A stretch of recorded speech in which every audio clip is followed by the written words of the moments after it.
दीपक कुमार जी। राधे राधे श्री कृष्ण। महाराज जी राधे राधे। आपके चरणों में कोटि कोटि प्रणाम। महाराज जी, हमारे सबके अंदर भगवान मौजूद है, तो भगवान जी हमें ये बुरे कर्म करने से क्यों नहीं रोकते? क्योंकि भगवान साक्षी मात्र हैं, तुम्हें छूट दे देगी। जैसे तुम्हारे पिता तुम्हें 500 रुपये दे दिए और तुम्हें भेजा, जाओ बाजार है, अब तुम 500 की दारू पी करके नाली में गिरे पड़े मिलोगे। तो पिता ने तो नहीं कहा था, पिता ने 500 रुपये दिए थे कि तुम्हें उचित खर्चा करना है। अब इसके बाद तुम्हारे थप्पड़ चलेंगे, जब लौट के जाओगे दोबारा 500 रुपया नहीं मिलेंगे। ऐसे ही तुम्हें मानवदेह मिली और भगवान ने तुम्हें अपना पावर दे दिया, देखने सुनने बोलने, ये सब भगवत पावर, भगवत शक्ति से आप चल रहे हैं। अब इसका प्रयोग कहाँ करते हो? गंदी बातें देखते हो, गंदा आचरण करते हो, गंदे खान पान को करते हो, ये तुम्हारे ऊपर छूट है। इस बात में मनुष्य की स्वतंत्रता है, वो बुरा कर सकता है या अच्छा कर सकता है, इसके लिए छूट है। परिणाम तुम्हें मिलेगा।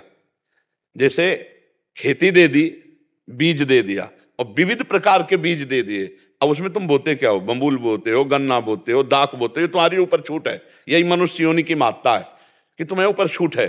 आप तुम बुरा से बुरा कर्म कर सकते हो, अच्छे से अच्छा कर्म कर सकते हो। बुरा कर्म के नरक आदि दुर्गति को प्राप्त हो गए, अच्छा कर्म करके स्वर्ग आदि या भगवत प्राप्ति करो। ये छूट है, इसलिए भगवान नहीं रोकते।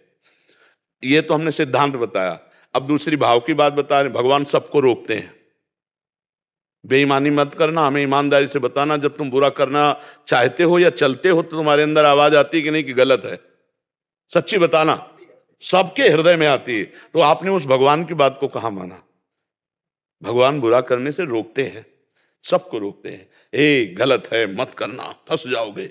लेकिन नहीं जी, बात बहुत धीमी आवाज होती है। आपको कभी सुनाई दी है? वो धीमी आवाज होती है भगवान। अगर वो बात मान लो तो ठीक हो जाएगा। लेकिन महाराज जी वो मन फिर वो तो बस यही तो छूट है, यही तो खेल का खिलाड़ी है।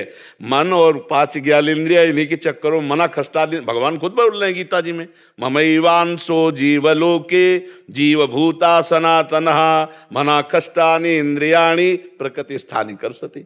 भोगों की तरफ, प्रकृति की तरफ, माया की तरफ आकर्षित होकर वो पापाचरण कर लेता है, फिर उसका दंड भोगता है जीव, उसी को भोगना पड़ता है। इसीलिए सावधान होकर के चलो। गलत करोगे तो भाई पिटना पड़ेगा, अच्छे करोगे तो प्रशंसा होगी, आपका नाम होगा, आपको धन्यवाद मिलेगा, और नहीं तो फिर धिक्कार मिलेगा और नरक आदि और जेल आदि काटना पड़ेगा। तो ये छूट दी है भगवान ने कि तुम जो चाहो अच्छा करो या बुरा करो, ये तुम्हारे ऊपर छूट है। और समझाने के लिए ऐसा नहीं है कि भगवान समझाते न हो, भगवान समझाते हैं, किसी न किसी रूप में भगवान समझाते हैं पक्का। ऐसा नहीं कि तुम गलत करने जा रहे हो तुम्हें समझाए ना भगवान, अंदर से भी समझाते हो, बाहर से भी समझाते हैं। किसी न किसी दोस्त के, किसी न किसी के दिमाग में, यार भाई तुम गलत रास्ता क्यों चयन कर रहे हो, यार सही ढंग से चलो। वो भगवान ही तो आपको प्रेरित कर रहे हैं।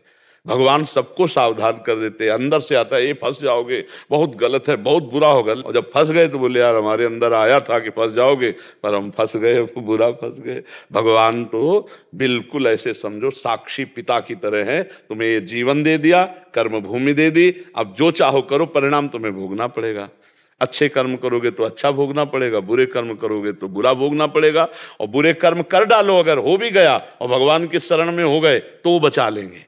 अहम तो हम सर्वपापेभ्यो मोक्षयिष्यामि मा शुचा। एक उपाय, जैसे वकालत भी पक्की हो गई और न्यायाधीश ने निर्णय भी पक्का कर दिया कि तुम्हें फांसी की सजा, तो भी एक पॉइंट अभी बकाया है, राष्ट्रपति से क्षमा याचना कर लो तो वो बचा सकते। तो अखिल ब्रह्मांडों के राष्ट्रपति भगवान श्री कृष्णचंद्र जो हैं, श्री हरि हैं, तो उनसे प्रार्थना करो, वो सारे पाप नष्ट करके आज भी मंगल कर देंगे। पर नाम जप करो और आगे पाप ना करो। जो पीछे हो गए उनका प्रायश्चित भगवान के नाम जप से, भगवान के भजन से हो जाएगा। समझ पा रहे आप?